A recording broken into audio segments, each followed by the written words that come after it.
morning dear students, once again welcome to the class of 9th and the chapter Socialism in Europe and the Russian Revolution. So today we will continue the topic from where we have left, and today's topic, the first topic is industrial society and social change. Now as we have studied about the ideologies of liberals, radicals, conservatives, now what happened after the industrialization emerged out in Europe, how this affected the society, that changes we have to see what happened in the society after the industrial revolution. See, point wise again I have made all the topics point wise so as it becomes very much easier for you to understand and to learn or to write it or to summarize it. So here the political trends were the signs of new time. Actually जो नया political arena अब develop हो रहा था लोगों के अंदर, जो नई political ideology आ रही थी, खास करके जो फ्रेंच रेवोल्यूशन या इस तरह की चीज़ें हुई थी उसके बाद से लोगों के अंदर एक विश्वास आ रहा था कि एक डेमोक्रेटिक सिस्टम होगा, सबके पास इक्वल राइट्स हो, तो एक नया पॉलिटिकल ट्रेंड जो था वो एक नया टाइम लेकर आ रहा था. ऐसे में time of deep social change and economic changes means जो सामाजिक बदलाव भी बहुत डीप हो रहे थे, means there was a lot of changes in the society as well as economy also. Economy में जो चेंज था वो था इंडस्ट्रियल रेवोल्यूशन का. चूँकि जब इंडस्ट्रियल रेवोल्यूशन हुआ तो इंडस्ट्रीज़ इस्टेब्लिश होना शुरू हुई. ढेर सारी इंडस्ट्रीज़ के इस्टेब्लिशमेंट की वजह से क्या हुआ, नए नए शहर बसने शुरू हुए, नई इंडस्ट्रीज़ बसी, रेलवे लाइंस डेवलप हुई. देखिए आप कहीं पे भी इंडस्ट्री जब कॉन्सेंट्रेट होती है तो उस पूरे एरिया का डेवलपमेंट हो जाता है, क्योंकि वो एरिया कनेक्टिविटी में आ जाता है आइदर बाय रोड और बाय रेलवे, जिससे कि हम जो भी प्रोडक्शन हो उसको हम पहुंचा सकें. तो इसीलिए वो एरिया मार्केट डेवलप हो जाता है, बहुत से वर्कर्स वहाँ काम करते हैं, तो खाने पीने की दुकानें या और सामान की ज़रूरत जो उनको पड़ती है, कई लोग ऐसे होते हैं जो उसी के आसपास रह जाते हैं.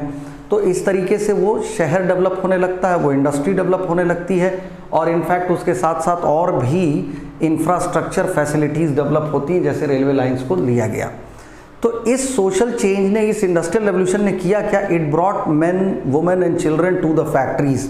जो अभी तक सिर्फ एग्रीकल्चर पे बेस्ड थे वो कहीं ना कहीं धीरे धीरे डाइवर्ट होना शुरू हो गए इंडस्ट्रीज़ के तरफ, कि जॉब मिल जाएगी, काम मिलेगा, एक सेट सैलरी या वेजेस जो भी होगा वो मिला करेगा, और अनसर्टेनिटी थी एग्रीकल्चर में कई बार कई लोगों के साथ, तो ऐसे लोग इधर को चले आए. It brought man, women and children to the factory means ये एक जेंट्री पहुंच गई फैक्ट्री में. लेकिन जो फैक्ट्री में पहुंच तो गए but still unemployment was common. ऐसा नहीं था कि इंडस्ट्रीज इतनी इस्टेब्लिश हो गई थी कि सभी के सभी को जॉब मिल जाए. तो maximum of the people were unemployed also, और जो एम्प्लॉयड थे उनकी working conditions still were very poor. Means उस समय कोई, जैसे आज हमारे देश में फैक्ट्री एक्ट है, मिनिमम वेजेस एक्ट है, बहुत से कानून नियम बनाए गए हैं कि हैरेसमेंट ना हो सके, एक्सप्लॉयटेशन ना हो सके वर्कर्स का. उस टाइम ऐसा कुछ नहीं था, तो वो लॉन्ग वर्किंग आवर्स उनको करने पड़ते थे, दे हैव टू डू. तो वो समय एक्स्ट्रा टाइम, कोई एक्स्ट्रा पैसा नहीं मिलता था, ओवर टाइम या ऐसी कोई चीज़ें नहीं थी. Wages in comparison to their work was quite less, means जो उनकी दिहाड़ी थी, मजदूरी थी या सैलरी थी वो कम थी, और साथ ही साथ वर्किंग आवर्स लॉन्ग होते थे. तो ये सोशल चेंज था. इंडस्ट्रीज़ के आने के बाद बहुत से लोग इंडस्ट्रियल सोसाइटी की तरफ बढ़े, कई नई सिटीज़ बनी, इंडस्ट्रीज़ बनी, रेलवे लाइन्स डेवलप हुई, वर्किंग कंडीशंस लोगों के हार्श हुए. ये एक पॉइंट हो गया. दूसरा, outlooks of nationalist, liberals and radicals. देखिए लिबरल्स और रेडिकल्स या कंजर्वेटिव्स के बारे में हमने पढ़ा, उसी में कुछ नेशनलिस्ट थे जो नेशन स्टेट के बारे में सोचते थे, माने एक राष्ट्र के बारे में सोचते थे. वो अलग अलग रीजन वाइज नहीं अपने को मानते थे, वो अपने को पूरे जो कंट्री की टेरिटोरियल बाउंड्री है उसके अकॉर्डिंग जो माने, जो कॉमन बिलीव रखे, जो कॉमन आइडेंटिटी रखे, वो नेशनलिस्ट है, जो नेशन को फेवर करे. तो जो सारी इंडस्ट्रीज़ थी, जो कंडीशन क्या थी कि वो प्राइवेटली ओन्ड थी, माने व्यक्तिगत कुछ लोगों के हाथों में ही थी, वो प्राइवेट लोगों की थी, इंडिविजुअल्स की थी या ग्रुप ऑफ इंडिविजुअल्स की थी. दूसरा, बहुत से लिबरल्स और रेडिकल्स ऐसे थे जिनके पास खुद अपनी प्रॉपर्टी थी, they had their own property, not all of them. ऐसा मत समझिएगा कि सभी, कुछ उसमें से लिबरल्स और रेडिकल्स भी थे जिनके पास प्राइवेट प्रॉपर्टी या उनके पास अपनी प्रॉपर्टी हुआ करती थी. जो लेकिन कुछ नेशनलिस्ट कुछ लिबरल्स और रेडिकल्स जो थे वो यूरोप में इस टाइप की गवर्नमेंट को एंड करना चाहते थे, जो मोनार्कियल सिस्टम था या जो फ्यूडल सिस्टम था। इस तरह की जो गवर्नमेंट थी, जो पब्लिक कंट्रोल्ड गवर्नमेंट नहीं थी, ऐसी गवर्नमेंट को ये एंड करना चाहते थे नेशनलिस्ट, जो नेशन वाइज अपने को देखते थे। प्रॉब्लम क्या थी, ये जो नेशनलिस्ट थे ये ऐसे नेशन के बारे में सोचते थे जहाँ सारे सिटीजन्स के पास इक्वल राइट्स हों, जबकि आप सब जानते हैं कि मोनार्चियल फॉर्म ऑफ गवर्नमेंट में या dictatorship of form of government में या मिलिट्री रूल में कभी भी सिटीजन्स के पास इक्वल राइट्स नहीं होते हैं। वो सिर्फ और सिर्फ कहाँ होते हैं, डेमोक्रेसी में होते हैं, लोकतंत्र में होते हैं, जो पीपल्स रूल जिसको हम कहते हैं। तो ये ऐसा ही नेशन चाहते थे जहाँ पे सबको इक्वल राइट्स मिले। 1815 में गिसिपी मैज़िनी, आप क्लास 10th में जब पहला चैप्टर पढ़ेंगे rise of nationalism in Europe, वहाँ पे पूरा इनके बारे में ही आपको पढ़ाया जाएगा। तो यहाँ ये एक इटालियन रेवोल्यूशनरी थे, इटली के थे और रेवोल्यूशनरी थे। इन्होंने स्टार्ट किया अपना मूवमेंट, एक तरह से नेशनलिस्ट मूवमेंट या इटली को नेशनलाइज करने का, कि जहाँ सारे अधिकार मिले। 1815 में इन्होंने एक मूवमेंट स्टार्ट किया। तो ये तो नेशनलिस्ट की बात हो गई। अब आते हैं सोशलिज्म, जो हमारा टॉपिक था, समाजवाद जिसको हम कहते हैं, जो सोशल या सोसाइटी या सोशलिस्ट आइडियाज़ आए, समाज एक तरह का समाज हो, सभी समाज में बराबर हो, सबके अधिकार बराबर हो। इस तरह की जो सोशलिज्म की आइडियोलॉजी थी यूरोप में कैसे आई, कब आई? ये आई 19th सेंचुरी में, धीरे धीरे आते आते ये स्प्रेड करना शुरू कर गई कंट्री में, यूरोप में पूरे। और सोशलिस्ट बिलीव क्या करते थे, मीन्स ये जो समाजवादी लोग थे या जो समाज को बारे में सोचते थे, ये इनकी जो बिलीव थी कि propertied class were concern with personal gain, means जो जिसके पास संपत्ति थी, जिसके पास प्रॉपर्टी थी, वो अपने पर्सनल गेन को ही सोचता था कि हमारा अपना क्या फ़ायदा होगा, and personal gain and not with the welfare of those who made the property productive. ये उनके बारे में कभी नहीं सोचते थे जो उनकी प्रॉपर्टी को प्रोडक्टिव बना रहे हैं। इस बात को एग्जाम्पल से समझ लें। जैसे सपोज करो कोई जो प्रॉपर्टीड क्लास है, मीन्स कोई ज़मींदार है मान लो, जिसके पास बहुत सारे खेत हैं, लैंड है, तो वो लैंड है, वो पर्सनल गेन चाहता था कि ज़्यादा से ज़्यादा प्रोडक्शन हो, पैसा ज़्यादा से ज़्यादा कमाएं, कम से कम वेजेस हम पे करें जो लेबर्स हमारे यहाँ काम कर रहे हैं। तो प्रोडक्टिव कौन बना रहा था? प्रोडक्टिव तो बना रहे थे वो वर्कर्स, या आप जिसको वर्कर्स कह सकते हो, लेबर्स कह सकते हो, जो इनके यहाँ काम कर रहे थे। लेकिन इनके पर्सनल गेन के बारे में कभी नहीं सोचते थे। ये सिर्फ ये मानते थे कि they are working here, they are being paid for that, बस इतने तक ही। उनकी और वेलफेयर कैसे हो, उनका कैसे सुधार हो, क्या और सुविधा उनको दी जाए कि उनकी भी लिविंग स्टैंडर्ड बेटर हो जाए, ऐसा कुछ नहीं सोचते थे। वो सिर्फ और सिर्फ पर्सनल गेन के बारे में सोचते थे। तो सोशलिस्ट इस आइडिया को अपोज करते थे। सोशलिस्ट का आइडिया था कि दे suggested that instead of individual control property, means उनका ये बिलीव था कि जो व्यक्तिगत प्रॉपर्टी है, पर्सनल प्रॉपर्टी है, इसको ना करके, माने ऐसा ना हो, इसके बजाय जो प्रॉपर्टी हो शुड बी कंट्रोल्ड कलेक्टिवली, सभी की हो, कलेक्टिव प्रॉपर्टी हो। अब कलेक्टिव प्रॉपर्टी या तो पूरे जैसे एक गांव की एक प्रॉपर्टी है, या पूरे देश की एक प्रॉपर्टी है, या जिसको आप कॉमन लैंग्वेज में कहते हो नेशनलाइज्ड कर देना किसी चीज़ को, कि सरकार के कंट्रोल में आ जाए। तो सरकार की जो प्रॉपर्टी है वैसे ही वो पब्लिक प्रॉपर्टी हो गई, वो किसी इंडिविजुअल की प्रॉपर्टी नहीं होती। जैसे कोई पार्क है, सरकार ने बनवाया है, तो हमारा भी अधिकार है, जो कोई और रह रहा है वहाँ उसका भी अधिकार है, कोई भी आ सकता है, जा सकता है, बैठ सकता है, तो उस पर इंडिविजुअल। ऐसे ही अगर इनका थिंकिंग था कि प्रॉपर्टी पर्सनल होगी तो पर्सनल गेन ही सोचेगा आदमी, जब वो कॉमन होगी, कलेक्टिव होगी, तो सभी उस पर काम करेंगे और जो शेयर जिसका होगा वो उस हिसाब से अपना बांट लेगा। अब इसको कुछ लोगों ने लुइस ब्लैंक या एक रॉबर्ट ओवन के बारे में मैंने लिखा है, 1771 से 1858 तक ये रॉबर्ट ओवन थे। इंग्लिश मैन्युफैक्चरर थे, ये इंग्लैंड को बिलोंग करते थे, इंग्लिश मैन्युफैक्चरर थे, मीन्स इंडस्ट्रियलिस्ट थे। इन्होंने डिमांड किया to build up cooperative community. Cooperative आप जानते हैं, सहकारी, सहयोग, कोऑपरेट से जो बने, मीन्स कई कोऑपरेटिव संस्थाएं, जैसे अमूल है, अमूल का नाम आपने सुना होगा, Amul is the biggest cooperative society I think here in India working right now. तो ऐसे कोऑपरेटिव मीन्स कोई एक मालिक नहीं है, सभी उसमें अपने अपने शेयर होल्डर्स हैं, और जैसा जिसका शेयर है उस हिसाब से वो आदमी प्रॉफिट पाता है, या जैसा जिसका काम है उस हिसाब से आदमी प्रॉफिट गेन करता है। इस तरह की कम्युनिटी को बनाने के बारे में इन्होंने कहा, जिसका नाम इन्होंने न्यू हार्मनी इंडियाना USA में बनाने को कहा था जो है। तो इस तरह के लोगों ने भी सपोर्ट किया कि यूरोप में सोशलिज्म आए। लुइस ब्लैंक थे, उन्होंने भी इस तरह के कोऑपरेटिव सोसाइटी को ही बिल्डअप करने की बात कही। इसी में सोशलिज्म को और आगे बढ़ाने का काम किया कार्ल मार्क्स ने और फ्रेडरिच एंजल्स ने। कार्ल मार्क्स के बारे में आपने थोड़ा सा फ्रेंच रेवोल्यूशन वाले चैप्टर में भी पढ़ा है।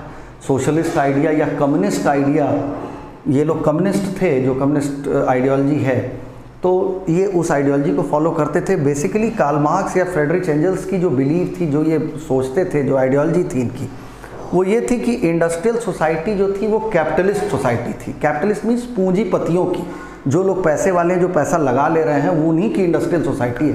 क्योंकि जिसके पास पैसा है, जो पूंजी लगा ले रहा है, कैपिटल लगा ले रहा है, वो अमीर है, और वो और इंडस्ट्री से पैसा कमाते जा रहा है और वो अमीर होते जा रहा है।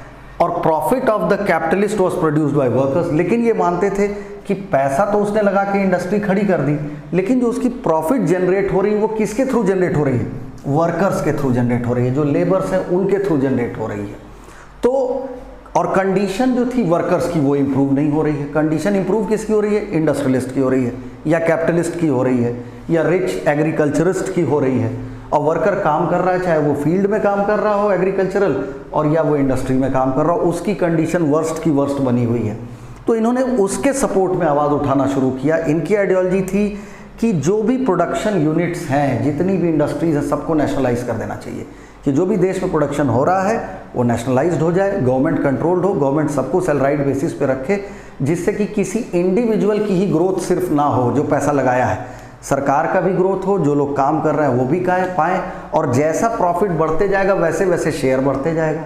अब जैसे मान लो कोई इंडस्ट्री बहुत ज़्यादा प्रोडक्शन करने लगी, तो भी क्या होता है, अगर जो आदमी सैलरी पे काम कर रहा है, suppose a person is working on 15,000 salary, इस महीने कंपनी ने 20,000 और अधिक कमा लिए, तो भी वो जो वर्कर है ही विल गेट ओनली 15,000। तो इसी चीज़ को ये अपोज करते थे कि उसकी प्रॉफिट नहीं बढ़ी, जो वर्कर जिसने प्रॉफिट जनरेट किया, प्रॉफिट बढ़ गई उसकी जिसने सिर्फ पैसा लगाया था। तो this is what the ideology of Karl Marx and Friedrich Engels was. Now support for socialism. अब सोशलिज्म की आइडियोलॉजी आ गई, इंडस्ट्रियल सोसाइटी की वजह से सोशल चेंज हुआ।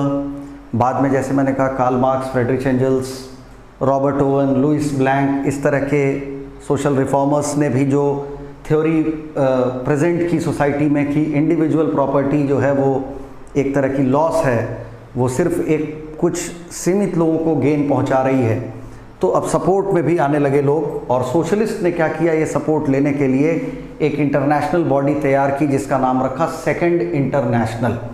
दिस सेकंड इंटरनेशनल, और किस लिए बनाया?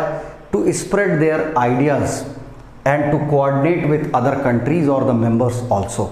देखिए, कोई भी संगठन बनता है तो जाहिर सी बात है कि संगठन बनाने का मकसद ये होता है कि पहले तो हम इकट्ठे हो जाएं, एकजुट हो जाएं, संख्या और बढ़ जाए, क्योंकि जितनी संख्या बढ़ते जाएगी उतना संगठन या ऑर्गेनाइजेशन मजबूत होते जाता है। और दूसरी चीज़, जब हमारे पास लोग होते जाते हैं तो हमारे लिए अपने आइडियाज़ को स्प्रेड करना आसान हो जाता है। अकेले मैं बता रहा हूँ, इसके बजाय आप सब मेरे साथ अगर मेरी बातों को अपने अपने जगह पर अपने घरों में एक्सप्लेन करेंगे तो जाहिर सी बात है कि we can reach more number of people. तो for this they actually organise the second international body जो है। तो एक काम ये हो गया। दूसरा, इंग्लैंड और जर्मनी में भी जो है वर्कर्स ने अपने एसोसिएशन फॉर्म करने शुरू कर दिए। अब वर्कर्स भी एक्टिव हो गए, क्योंकि वर्कर्स को ये मालूम हो गया कि ये जो सोशलिस्ट हैं ये हमारे लिए लड़ाई लड़ रहे हैं, हमारे बेटर कंडीशंस के लिए लड़ाई लड़ रहे हैं।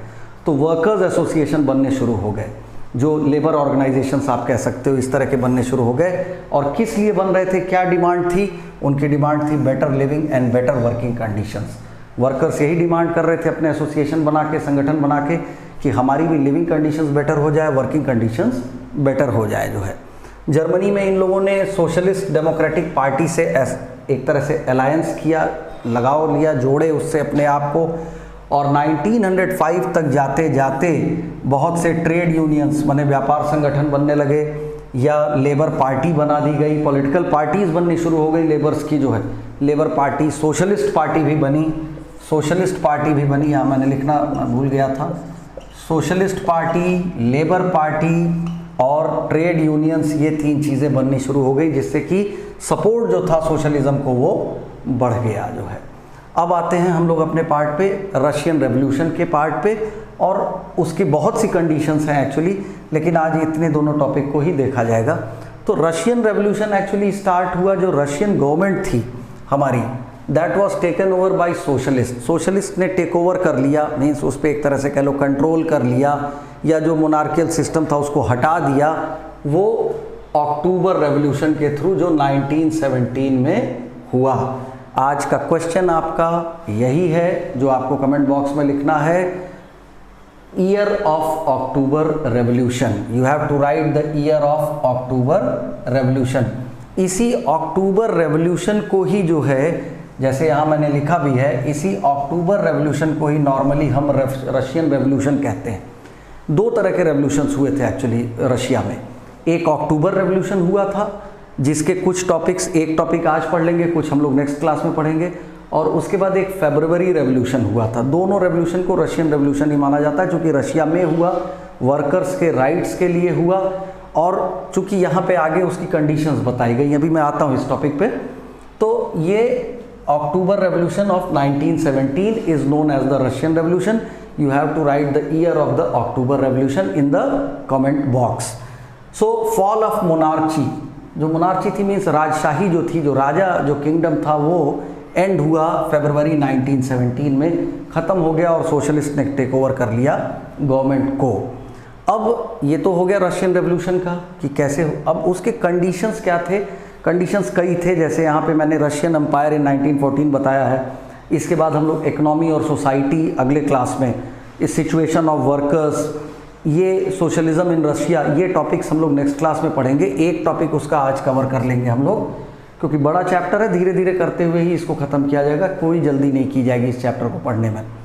तो रशियन एम्पायर इन 1914 में ज़ार निकोलस सेकेंड, मीन्स जो रूलर था उसका नाम था ये रूलर का नाम है, जो रशिया का रूलर था, ज़ार, ये टी साइलेंट है, tsar Nicholas second ruled Russia and its empire.